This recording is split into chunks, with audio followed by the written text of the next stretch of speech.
अस्सलाम वालेकुम, welcome back to my YouTube channel Techcraft Pakistan. आज की जो हमारी वीडियो होने वाली है वो सी प्लस प्लस में एरेज और फंक्शंस के हवाले से होने वाली है। तो इसके मुतालिक कुछ हम प्रोग्राम्स देखेंगे और उनमें देखेंगे किस तरह एरेज और फंक्शंस को यूज़ किया जा रहा है। तो ये बेसिकली अब एक प्रोग्राम है मिनिमम और मैक्सिमम वैल्यू फाइंड करने का। एक एरे के अंदर मिनिमम और मैक्सिमम वैल्यू हमने फाइंड करनी है और इस काम को हम फंक्शंस को यूज़ करके कर रहे हैं। फंक्शन के बगैर भी कर सकते हैं, लेकिन फंक्शन यूज़ करने का इसमें हमें ये फ़ायदा है कि प्रोग्राम को ये रीडेबिलिटी आसान हो रही है और हमें काफ़ी आसानी से नज़र आ रहा है कि किस तरह प्रोग्राम का फ्लो चल रहा है और किस तरह सारे काम हो रहे हैं। तो सबसे टॉप पे पहले तो हेडर फाइल्स आ गई हैं, उसके बाद हमारे पास आ जाती है फंक्शन की डिक्लेरेशन और फंक्शन की डेफिनेशन कि फंक्शन क्या काम कर रहा है। पहले फंक्शन के अंदर इसमें जो मेन चीज़ देखने वाली है वो है कि हमने इधर पास में रेफरेंस इस्तेमाल किया है, यानी कि हमने वेरिएबल्स को इस्तेमाल नहीं किया, उनके एड्रेस को इस्तेमाल किया। फिर आगे आप फंक्शन में देखें तो पहले हमने एरे के पहले एलिमेंट को ही मिनिमम और मैक्सिमम का नाम दे दिया है, यानी कि जो भी पहला एलिमेंट होगा चाहे वो मिनिमम है या नहीं है, उसको हमने मिनिमम और मैक्सिमम का नाम दे दिया।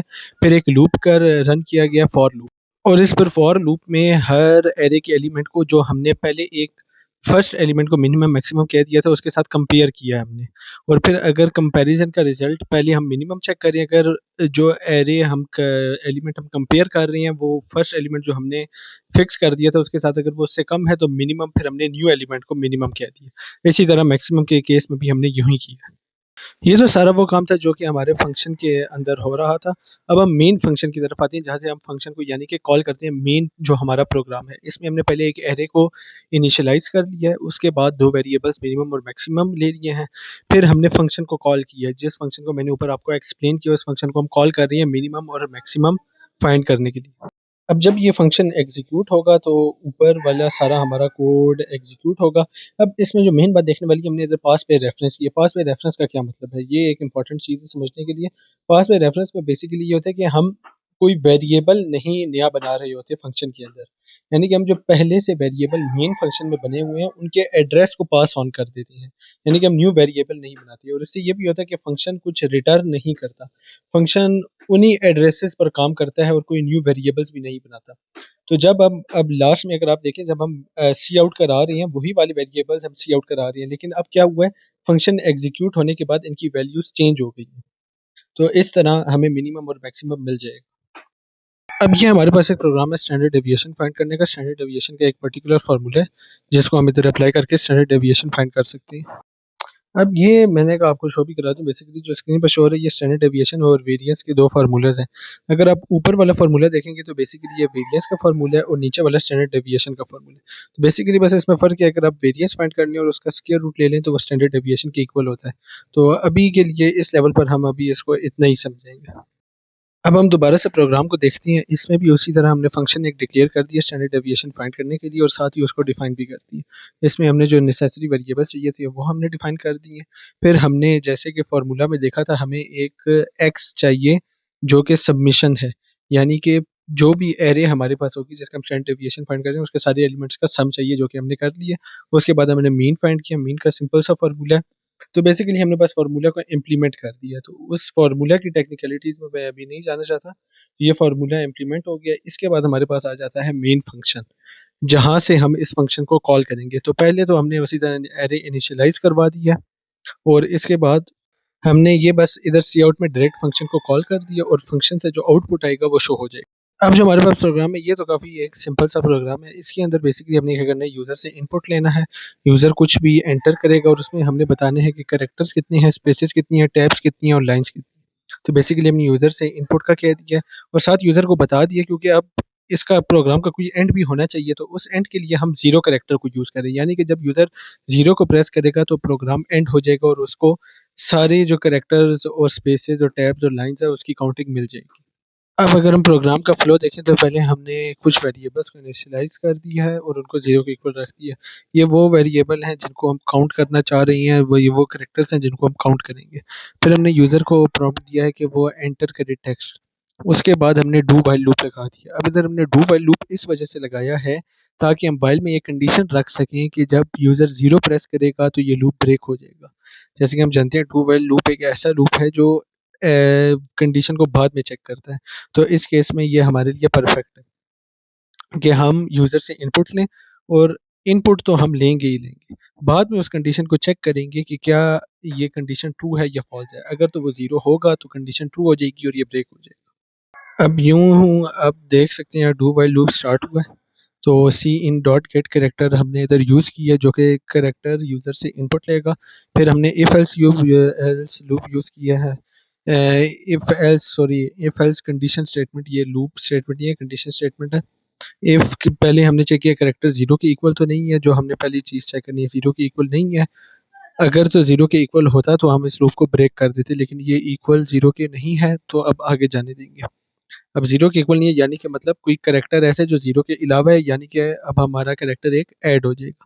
इसके बाद हम चेक करें क्या ये करैक्टर स्पेस है या नहीं है, अगर स्पेस हुआ तो ऐड हो जाएगा। इसी तरह हम टैब के लिए भी और नेक्स्ट लाइन के लिए भी चेक कर लेंगे। इस तरह हमारा ये जो वेरिएबल है, काउंटिंग वेरिएबल्स, इनके अंदर इंक्रीमेंट होता जाएगा। और एक वक्त जब आएगा जब यूज़र ज़ीरो एंटर कर देगा तो ये कंडीशन ज़ीरो वाली सही हो जाएगी और लूप ये हमारा ब्रेक हो जाएगा। और इस तरह एंड में इसके बाद मैं आपको नेक्स्ट स्लाइड में दिखा भी देता हूँ। एंड में हमें शो हो जाएगा ये, जैसे कि आप देख सकते हैं एंड में हमें शो हो जाएगा total number of characters, lines and tabs. अब जो हमारा नेक्स्ट प्रोग्राम है वो मल्टीप्लिकेशन ऑफ मैट्रिक्स से मुतल्लिक है, जो कि बहुत इंपॉर्टेंट प्रोग्राम है और काफ़ी पेपर्स में आता भी है। मल्टीप्लिकेशन ऑफ मैट्रिक्स, पहले हमें पता चाहिए मैट्रिक्स क्या होती है। मैट्रिक्स ऐसी चीज़ जिसके अंदर रोज एंड कॉलम्स होती हैं। तो टू डायमेंशन मैट्रिक्स ऐसी होती है जिसमें रोज भी हो और कॉलम्स भी हो, और मोस्टली हम टू डायमेंशन मैट्रिक्स के साथ ही डील कर रहे होंगे। तो इधर पहले तो हमने एक मैट्रिक्स के एलिमेंट्स यूज़र से इनपुट ले लिए हैं, और ये भी हमने फंक्शन के ज़रिए से काम किया है। एक फंक्शन जिसको हमने डिफाइन और डिक्लेयर किया हुआ स्टार्ट में, जो कि यूज़र से इनपुट ले रहा है वैल्यूज़ का। उसके बाद हमने एक और फंक्शन यूज़ किया जो मैट्रिक्स को मल्टीप्लाई करेगा। इस केस में जैसे कि हमें बताया गया था कि ए मैट्रिक्स को ए के साथ ही मल्टीप्लाई करना है। तो मैट्रिक्स को मल्टीप्लाई करने का ये एक तरीका होता है जिसके लिए हम नेस्टेड लूप का यूज़ करते हैं। पहले एक आउटर लूप आ गया, फिर एक इनर लूप आ गया, और उसके बाद फिर हम एक और लूप के का यूज़ करेंगे। और इसके बाद जो कैलकुलेशन है वो बहुत इंपॉर्टेंट है। ये जो टॉप पे एक कैलकुलेशन लिखी हुई है ये बहुत इंपॉर्टेंट इंस्ट्रक्शन है, इधर सारा काम हो रहा है। और ये जो आर मैट्रिक्स है जो हमने डिक्लेयर की है मेन फंक्शन में, भी मैं आगे आप जाकर के दिखाऊंगा अभी। ये वो मैट्रिक्स है जिसके अंदर हमारा जो रिजल्ट है वो स्टोर हो रहा है।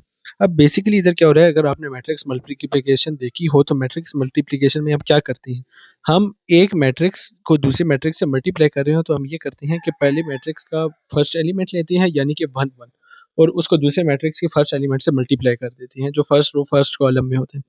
फिर उसके बाद हम पहले मैट्रिक्स के सेकंड एलिमेंट फर्स्ट रो के अंदर जो उसका सेकंड एलिमेंट होता है, यानी कि अगर दूसरी नोटेशन में हम देखें तो जो कि बनता है वन टू, उस वाले को हम लेते हैं और उसको हम मल्टीप्लाई कर देते हैं सेकंड मैट्रिक्स के थर्ड एलिमेंट के साथ, यानी कि जो बनता है टू वन। हमारे पास बनता है टू वन यानी कि सेकंड रो का फर्स्ट एलिमेंट।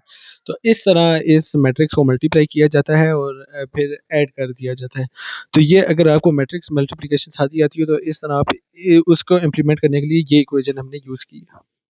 इसके बाद हम एक फंक्शन यूज़ किया है मैट्रिक्स को प्रिंट कराने के लिए, जो बेसिकली हम इसलिए यूज़ कर रहे हैं, अपनी वैल्यू ले ली मल्टीप्लाई कर लिया तो फाइनल आंसर जो हम प्रिंट कराना चाह रहे हैं उसके लिए हमने प्रिंट मैट्रिक्स का फंक्शन यूज़ कर लिया। इसके बाद मेन फंक्शन आ जाता है। मेन फंक्शन में हमने जो मैट्रिक्स इनपुट ली है वो आ गई, ए मैट्रिक्स आर मैट्रिक्स, जिसमें यानी कि हम रिजल्ट स्टोर करेंगे।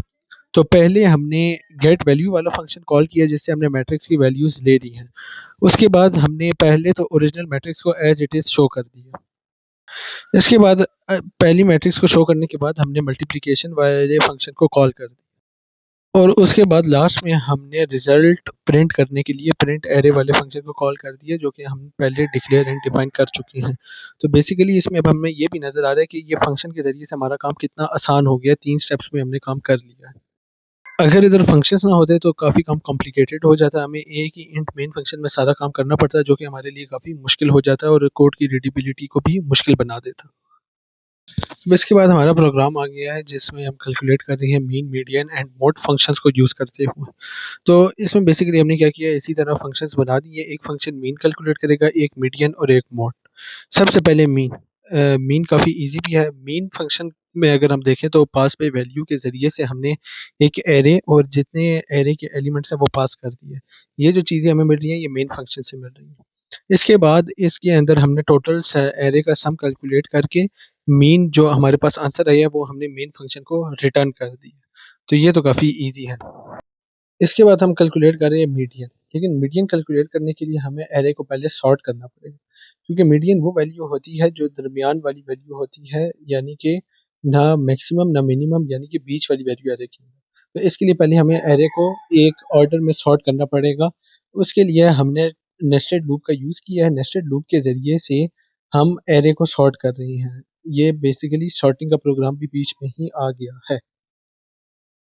ये अब आप जो टॉप पे देख रहे हैं ये बेसिकली सॉर्टिंग ऑपरेशन परफॉर्म हो रहा है। सॉर्टिंग ऑपरेशन किस तरह परफॉर्म हो रहा है?